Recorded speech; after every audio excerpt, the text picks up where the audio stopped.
আসসালামু আলাইকুম everyone, welcome back to my channel আসমাস cooking show. আজকে আমি নতুন একটা রেসিপি নিয়ে আপনাদের মাঝে ফিরে এলাম। আজকে বানিয়ে দেখাবো নোয়াখালীর বিখ্যাত খোলা জালি পিঠা। আশা করি আমার এই পিঠার রেসিপিটি আপনাদের কাছে খুবই ভালো লাগবে এবং সহজও লাগবে। খুব অল্প সময়ে অল্প উপকরণে এই পিঠাগুলো বানিয়ে নেওয়া যায়। এটা দেখতে যেমন সুন্দর, খেতে তার থেকেও বেশি টেস্টি। চলুন আর কথা না বাড়িয়ে মূল রেসিপিতে চলে যাই। এই পিঠাগুলো বানাতে আমাদের কি কি লাগবে চলুন দেখে নেওয়া যাক। প্রথমে আমি 2টা ডিম ভেঙে নিচ্ছি। ডিমগুলো অবশ্যই রুম টেম্পারেচারে থাকতে হবে। যদি ফ্রিজে থেকে থাকে ডিমগুলো, তবে 1 ঘন্টা আগে আপনারা ফ্রিজ থেকে বের করে রাখবেন। এখন ডিম দুটিকে একটি হুইক্সের সাহায্যে খুব ভালো করে ফেটিয়ে নিব। ডিম দুইটি ফেটিয়ে নেওয়া হলে ডিমটাকে আমি এক সাইডে রেখে দিব।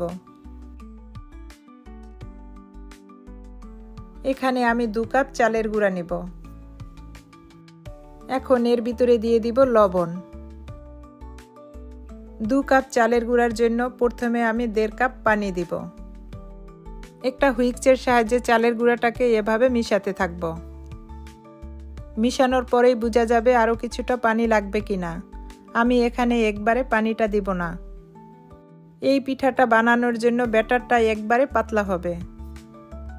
আমার এখানে আরও কিছুটা পানি লাগবে। আমি এখানে 2 চামচের মতো আরও পানি অ্যাড করব। এখন এটাকে খুব ভালো করে মিক্স করে নেব। পানিটা কতটুকু লাগবে এটা চালের গুঁড়ার উপরে ডিপেন্ড করে। শুকনো চালের গুঁড়া হলে পানিটা একটু বেশি লাগে। এভাবে একটা হুইক্সের সাহায্যে এটাকে খুব ভালো করে ফেটিয়ে নিব।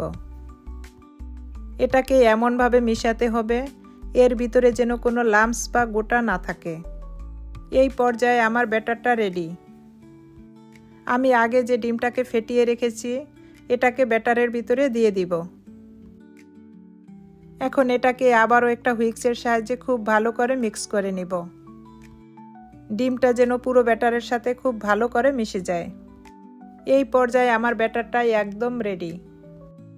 আমার ব্যাটারের ঘনত্বটা দেখেই বুঝতে পারছেন আমি এর ঘনত্বটা কীরকম রেখেছি। এই ব্যাটারটা একদম পাতলা হবে। আমি এখানে একটা ফ্রাই প্যান নিয়েছি। এটাকে খুব ভালো করে গরম করে নিতে হবে। ফ্রাই প্যানটা খুব ভালো করে গরম হলে এটাকে তেল ব্রাশ করে নিতে হবে। এখন ফ্রাই প্যানে কিছুটা ব্যাটার দিয়ে সাথে সাথে এটাকে ঘুরিয়ে দিতে হবে। আর এটাকে সাথে সাথে একটা সরা দিয়ে ঢেকে দিতে হবে। সরা দিয়ে ঢেকে এটাকে 1 মিনিটের মতো রেখে দিতে হবে। যখন পিঠাটা হয়ে আসবে তখন দেখবেন পিঠাটার সাইডটা এভাবে খুলে আসছে। দেখুন আমার পিঠার নিচটা কতটা ক্লিন আসছে। যখন পিঠাটাকে দিবেন কড়াইটা খুব ভালো করে গরম করে নিতে হবে। এই ছোট ছোট টিপসগুলো যদি ফলো করেন তাহলে আপনার পিঠাও হবে পারফেক্ট। ব্যাটারটা দেওয়ার সাথে সাথেই কড়াইটাকে ঘুরিয়ে একটা সরা দিয়ে সাথে সাথে ঢেকে দিতে হবে। তখন এই দেখবেন পিঠাগুলো অসংখ্য জালি জালি হয়েছে। এই পিঠাগুলো সাধারণত মাটির খোলায় বানানো হয়। আমার কাছে যেহেতু মাটির খোলা নেই আমি একটা ননস্টিক ফ্রাই প্যানে বানিয়ে দেখালাম।